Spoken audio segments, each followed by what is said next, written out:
আসসালামু আলাইকুম রহমতুল্লাহি ওয়া বারাকাতুহু। বুড়িমা রান্না করতে গিয়ে সীতাকাতের সাথে চলে আসলাম। এই যে একটা রান্না ভিডিও আপনাদের সাথে শেয়ার করব। তো আজকে শেয়ার করছি আপনাদের সাথে তেলকই কীভাবে ঘরোয়া পদ্ধতিতে আমি তেলকইটা রান্না করলাম। এটা রান্না করতে বেশি কোনো উপকরণ লাগে না, একদম সিম্পল। ঘরে যে সব মশলা আছে সেগুলো দিয়ে তো আমি সব কিছু রেডি করে নিয়ে চলে আসলাম চুলার পর। ওদিকে কড়াইও বসিয়ে দিয়েছি তেল দিয়ে গরম হতে, আর এদিকে আমি লবণ হলুদটা সুন্দর করে মেখে নিচ্ছি মাছের গায়ে। তো লবণ হলুদটা মাখানো হয়ে গেছে, তেলটাও গরম হয়ে গেছে, একটু নেড়ে দিলাম। দিয়ে এখন একটা একটা করে মাছগুলো দিয়ে দিব।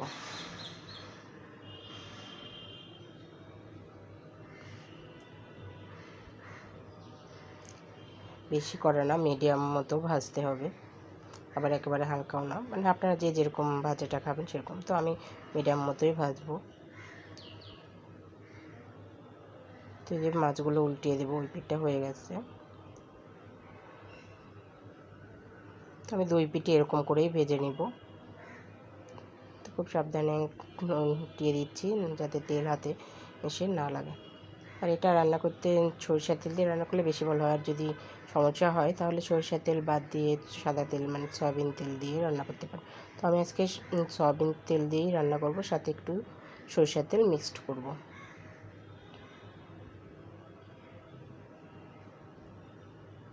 তো উল্টিয়ে পাল্টে যে সুন্দর করে ভেজে নিচ্ছি, এখন একটা একটা করে তুলে নেব।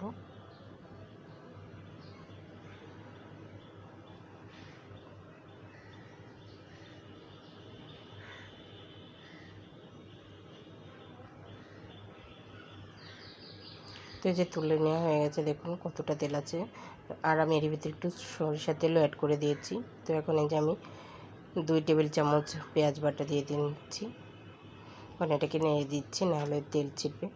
তো দিয়ে দিলাম 1 চামচের একটু কম আদা বাটা, 1 চামচ রসুন বাটা, 1 চামচের একটু বেশি রসুন বাটা দিয়েছি।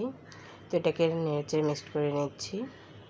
এটাকে ভালো মতো ভেজে নিতে হবে যাতে মশলার কাঁচা গন্ধটা না থাকে। এখন দিয়ে দিলাম পরিমাণ মতো লবণ।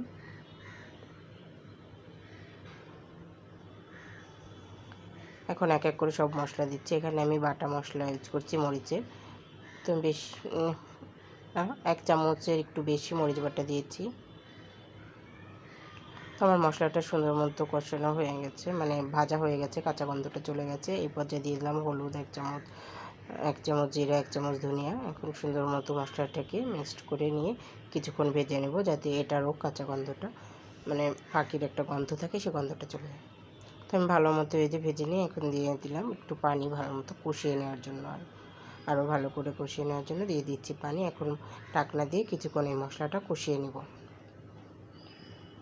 তো ঢাকনা তুলে একটু নেড়ে দিলাম, আবারও একটু নেড়ে দিচ্ছি। দেখুন তেল ছাড়তে শুরু করে দিয়েছে, কারণ আমার মশলাটা অটোমেটিক কষানো হয়ে গেছে। আর একটুখানি কষাবো।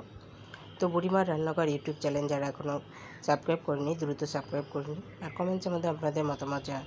তো এই যে আমার মশলাটা কষে গেছে, দেখুন কতটা তেল ছেড়েছে। তো এই পর্যায়ে আমি মাছগুলো দিয়ে একটু নেড়ে চেড়ে নিব, ওই মিনিট 2 মতো। তো কমেন্টসের মাধ্যমে আপনাদের মতামত জানান। আর ভালো লাগলে অবশ্যই বাসায় রান্না করে খেয়ে দেখবেন, আশা করি নিরাশ হবেন না, ভালোই লাগবে। আর বেশি বেশি করে শেয়ার করে অন্যদের দেখার সুযোগ করে দিন। তো এই যে আমি সুন্দর করে উল্টিয়ে পাল্টিয়ে দিয়ে নেড়ে চেড়ে 2 মিনিটের মতো কষিয়ে নিচ্ছি। তো আমি 2 মিনিটের মতো কষিয়ে নেওয়ার পরে এই পর্যায়ে দিয়ে দিলাম গরম পানি।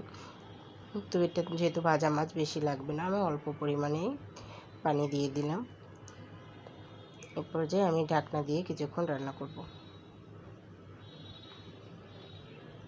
আমি ঢাকনাটা তুলে একটু নেড়ে চেড়ে দিচ্ছি, দিয়ে একটু লবণটা চেক করব।